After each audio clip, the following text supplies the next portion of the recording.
Good evening. The Dolores County Broadcasting Network presents the DCTV 4-H evening news program for the Monday of April 15th of 2019. Camera person today is Hannah Faulkner. Video and sound engineer producer is Edward. Teleprompter and prompter is Devin Harrison. News anchor is Dan Faulkner. Meteorologist is Austin Green. And this is your news director, Johnny. And now for the news. No. Oh, that's where he gets it from. Can you start from the top? This isn't normally where I start. Yo, news. Hello? You're going down. You're going down. There you go. Welcome to the DCTV 4-H Kids Evening News Show. Help us keep our news show on the air by becoming a sponsor. You can buy a sponsorship by calling 970-677-4119. That's 970-677-4119. Now for the news. Hi, I am Daniel, and our first story is from the Journal. Law extends Colorado opens records to internal police probes.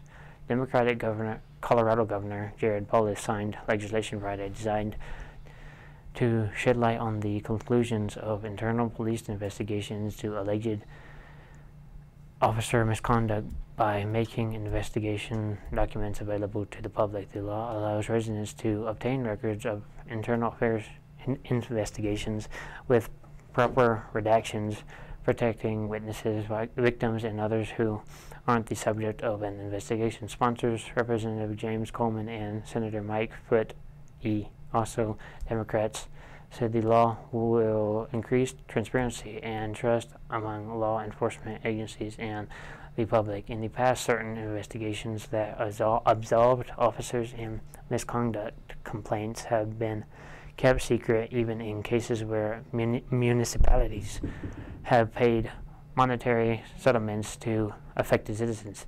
We want to make sure that the tax-paying citizens of Colorado have access to this information, especially when it's their funding, Coleman said. And in our communities, we have people who want to build that trust and relationship with the law enforcement community. The importance of this bill is making sure we have that transparency. In Colorado, only Denver routinely releases on request details of internal probes, according to the Colorado Freedom of Information Coalition. The law applies that practice statewide. 14 other states have similar laws. The coalition says the new law also allows redactions of confidential intelligence information. Agencies can first provide a summary of an internal investigation before granting access to the complete file. The law applies only to the actions of officers on duty. The Colorado Criminal Justice Records Act had allowed records to be withheld if they were determined to be contrary to the public interest. I think it's a win-win because the department will benefit from this as well as the community, said Foote. A former prosecutor in Durango and Boulder, the departments will be able to have more trust with the communities, and if there's an internal investigation that shows that the complaint was murderless, then the community gets to know that. In one case cited during testimony, the city of Aurora paid $110,000 to a young black man after a police officer shot him in the back with a stun gun in 2016. The man, Darshan Kelly, struck his head on the pavement. The American Civil Liberties Union of Colorado negotiated the settlement, arguing that Kelly had been unlawfully stopped while walking on a street. Despite the settlement, Aurora police refused to release details of an internal investigation that found the use of force was reasonable, appropriate, and within policy. The ACLU said a 2018 study released by the University of Denver Strum College of Law found the police agencies routinely ignored or denied requests for internal investigation records involving alleged police misconduct. The Colorado Press Association, the Colorado Broadcasters Association, Common Cause of Colorado, and the Independence Institute also supported the legislation. The stories from the Journal. Forum considers possible effect of climate change on Cortez water. The climate change will have local effects on the Cortez water supply, according to a forum Thursday in Cortez. The forum was led by climate scientist Seth Ahrens, part of a group that partnered with the city in the fall. While it's unclear exactly how climate change will affect Montezuma's precipitation levels, he said rising temperatures directly affect water cycles and overall water supply. In the community, there are certain climate issues that might be more prevalent than others, Ahrens said. So in a community like Cortez, drought is certainly a big issue that might come into management issues. The presentation came after the city took part in an October workshop organized by Western Water Assessment, a research program based at the University of Colorado Boulder. The workshop and subsequent report focused on the localized impact of drought and rising temperatures, especially considering the dependency of the local economy of tourism and agriculture. Ahrens emphasized that despite Southwest Colorado's exceptionally wet winter this year, drought and rising temperatures remain a threat, although it's difficult to project climate change's effect on precipitation in coming decades. Water budget is more trackable. Runoff or stream flow is the result of precipitation post-evapotranspiration, or the combined loss of water vapor from the soil, water, snowpack, and vegetation, according to the report. Vulnerability, consequences, and adaptation planning scenarios compiled by the researchers. The city's water supply primarily comes from runoff in McPhee Reservoir and the Dolores River. In a normal year in the upper Dolores River Basin, the region receives about 30 inches of precipitation. Of that, 18 inches returns to the atmosphere due to evapotranspiration of 12 inches remains as runoff, according to the report. Last year, though, the region experienced an exceptional drought with lower precipitation and higher evapotranspiration levels. The upper Dolores River Basin received only 14.8 inches of precipitation. Of that amount, 12.5 inches returned to the atmosphere, leaving 22.3 inches of runoff, 19% of normal levels. It was an extremely low runoff year last year. Ahrens said it was the most extreme drought in historical records. Montezuma County was not excessively warmer during the 20th century, according to the report, but since 2000, temperatures have been more than 1.6 degrees higher than the last century's average, and 4 of the 5 warmest years on record for the country have occurred in the past 2 decades. Warming trends are expected to persist, according to the climate models Ahrens presented. Under a lower emission scenario, average temperatures when compared with the late 20th century are projected to be 4 to 6 degrees higher by 2050 and 5 to 7 degrees higher by 2080. With a higher emission scenario, the projections are more drastic, 5 to 7 degrees higher by 2050 and 6 to 12 degrees higher by 2080.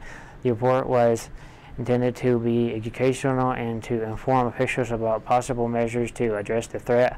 Ahrens said that conservation rather than alternative water sources like gray water might be the best option for Cortez. The city per capita water usage has substantially dropped over the past 3 decades, from 325 gallons per person per day in 1990 to 200 gallons in recent years. However, further conversation is advised. The number, even if significantly lower than 30 years ago, is nevertheless still much higher than most cities across the U.S. and the rest of the world. The report says the stated long-term goal of participants is to bring this number down to an average of 180 gallons per person per day by 2022 through conservation efforts and public outreach. Cortez Public Works Director Phil Johnson and conservation efforts needed to be applied to the city's outdoor use with methods like using whatever the fuck that is, or landscape design with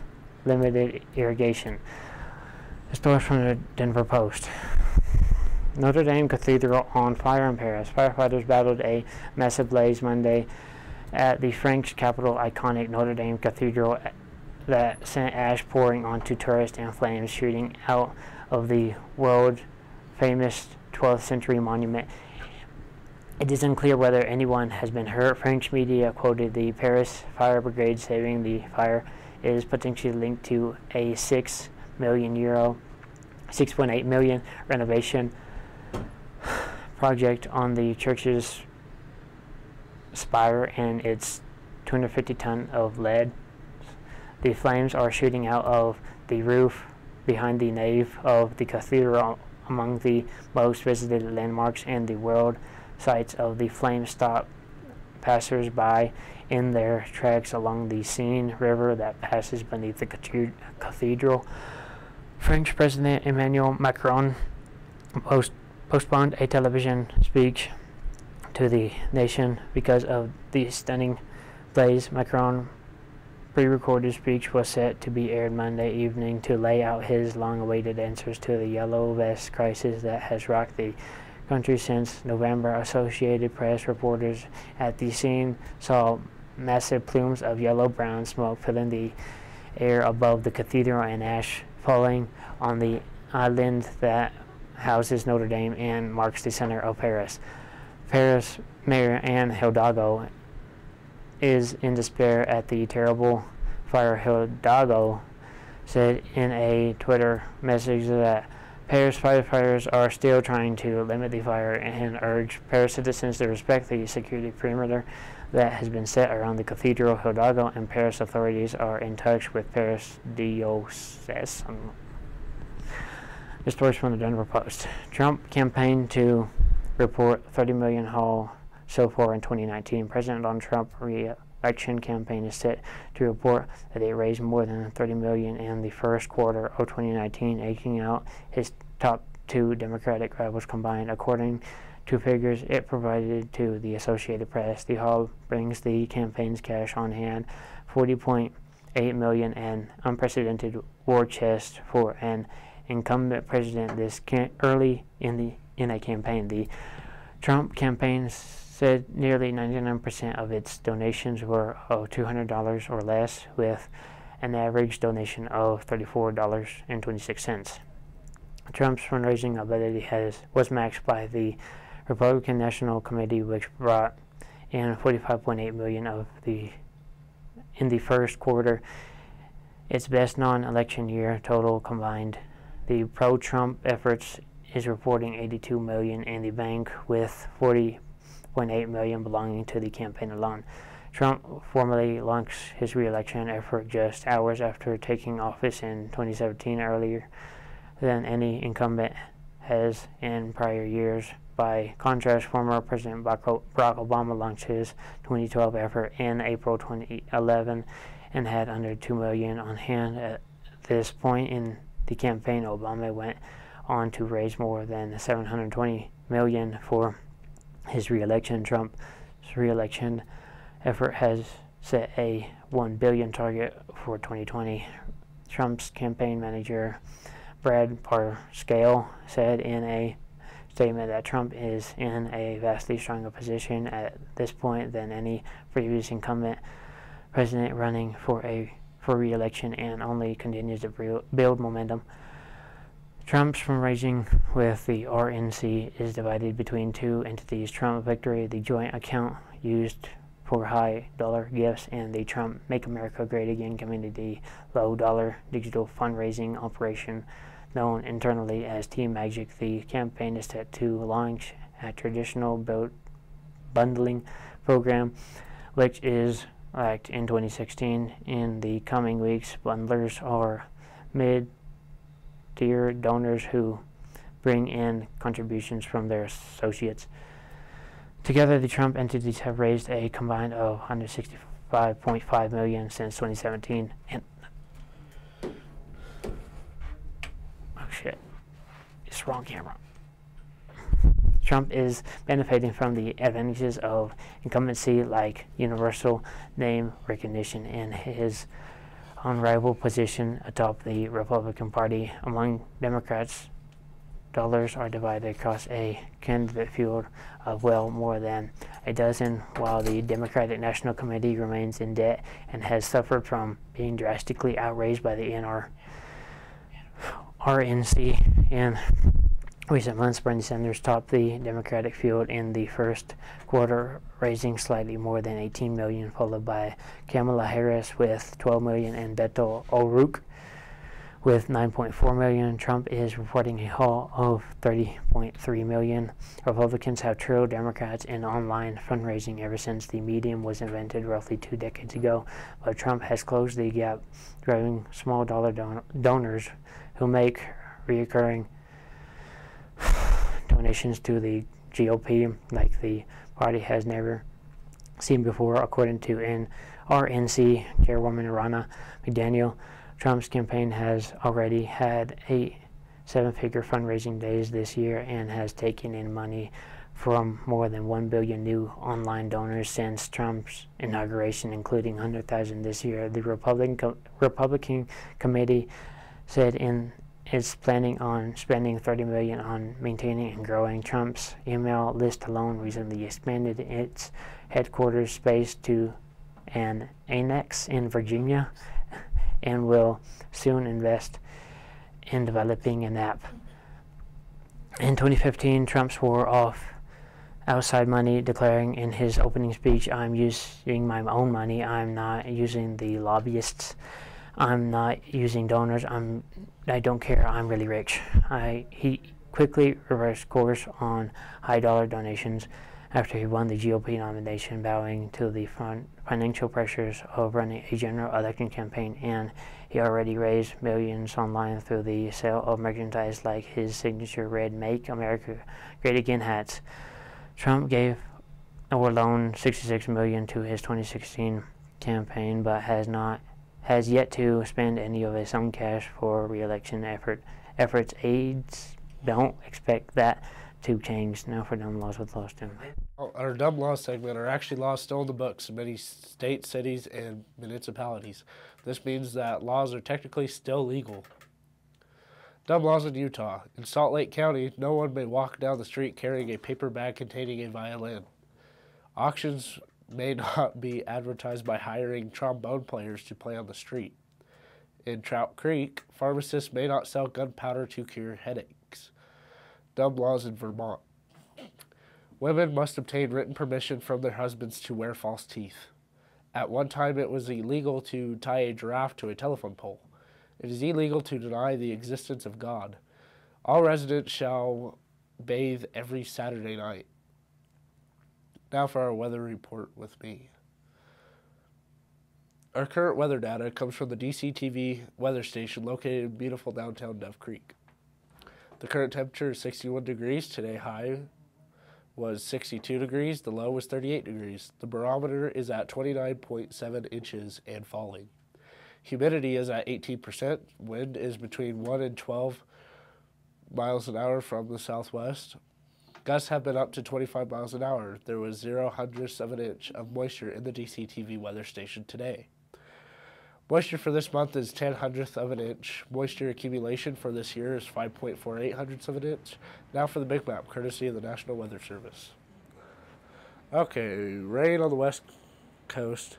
Rain and snow possible from, oh my goodness, this is from California to Montana. Dude, this is harder than you think. Rain and snow possible from California to Montana and Wyoming. Rain and thunderstorms from Wyoming to Iowa. Rain and snow from the Great Lakes to northeast coast. The southern half of the country is clear.